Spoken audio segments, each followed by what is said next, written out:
Hello, friend. Hey everyone, कैसे हो आप सब। आई होप आप सब अच्छे होंगे। जब आप HTML CSS की कोडिंग करते हो तो आप nth चाइल्ड का यूज़ करते हो, ठीक है, कोडिंग में। तो वो क्या होता है बेसिकली, उसका यूज़ हम कहाँ करते हैं, उसका यूज़ हम क्यों करते हैं, ठीक है। कुछ तो रीज़न होगा, कैसा सिचुएशन ऐसा आता होगा कि हम nth चाइल्ड का यूज़ करते हैं, उस कोडिंग में लिखते हैं ना। तो वो क्या होता है, हम उस पर बात करेंगे। तो चलिए शुरू करते हैं, लेट्स गेट स्टार्टेड। देखो, nth चाइल्ड जो है एक प्रोग्रामिंग कॉन्सेप्ट है। जब आप HTML और CSS की कोडिंग करते हो तो वहाँ हम nth चाइल्ड का यूज़ करते हैं, ठीक है। ये क्या है, nth चाइल्ड जो है ये पेरेंट एलिमेंट के अंदर चाइल्ड एलिमेंट के पोजीशन को सेलेक्ट करता है। जैसे पहला हो गया, दूसरा, तीसरा, या कोई भी नंबर हो सकता है, चाहे वो ऑड नंबर हो चाहे वो इवन नंबर हो, ठीक है। अब ये तो समझ गए कि ये क्या करता है, ये पेरेंट एलिमेंट के अंदर चाइल्ड एलिमेंट के पोजीशन को सेलेक्ट करता है।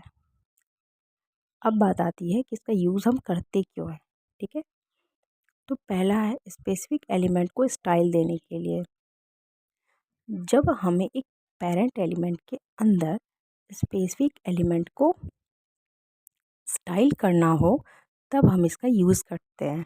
जैसे मान लो आपके पास एक टेबल की लिस्ट है और आप चाहते हो कि सिर्फ सेकंड वाले आइटम को स्टाइल करना, तो आप क्या करोगे, nth चाइल्ड का यूज़ करोगे। तो लिखोगे li nth चाइल्ड, ब्रैकेट में 2 डाल दोगे और फिर नीचे कलर उसका रेड डाल दोगे, तो हो जाएगा। दूसरा है पैटर्न बेस्ड स्टाइलिंग में आप इसका यूज़ कर सकते हो। अगर आपको कोई भी पैटर्न के अकॉर्डिंग, जैसे ऑड या इवन नंबर मतलब को टारगेट करके उसको स्टाइल करना है, तो आप उसका यूज़ कर सकते हो nth चाइल्ड का, ठीक है। ये क्या करता है, तीसरा, ये कोड को सिंपल और एफिशिएंट बनाता है। देखो, nth चाइल्ड का यूज़ करके हम एच टी एम एल के कोड के एवरी एलिमेंट पे अलग अलग क्लास देने की हमें ज़रूरत नहीं पड़ती।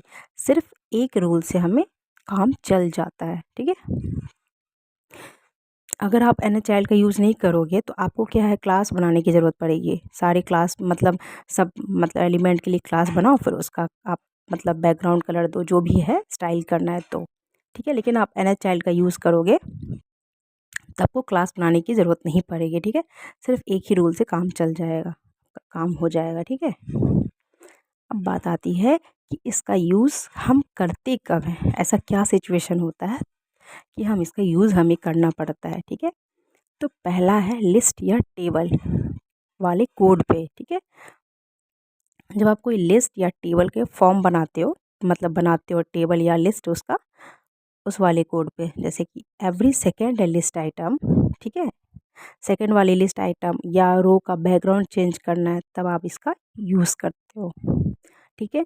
दूसरा है फॉर्म डिज़ाइन करने में, एवरी अल्टरनेट इनपुट फील्ड को कलर या बैकग्राउंड या बॉर्डर चेंज करने के लिए हम इसका यूज़ करते हैं। और तीसरा है, जब आप कोई ग्रिड बनाते हो ना, ग्रिड बनाते हो ना, तब आप स्पेसिफिक रोज़ या कॉलम्स को अलग अलग स्टाइल अगर करना हो तो आप nth चाइल्ड का यूज़ कर सकते हो, ठीक है।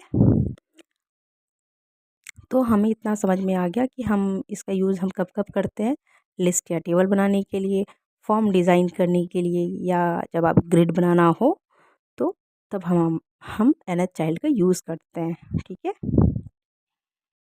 आज आज के लिए इतना ही, मिलते हैं नेक्स्ट वीडियो में, तब तक के लिए बाय बाय। आप मुझे कमेंट करके बताना कि आपको मैंने जो बताया आपको समझ में आता है या नहीं, कहाँ मैं गलती करती हूँ। तो कोई भी डाउट हो तो प्लीज़ आप मुझे बताना। मैं मैं कोशिश करूँगी कि आपके डाउट को मैं क्लियर कर पाऊँ, ठीक है। तो मिलते हैं नेक्स्ट वीडियो में, तब तक के Thank लिए बाय you. बाय।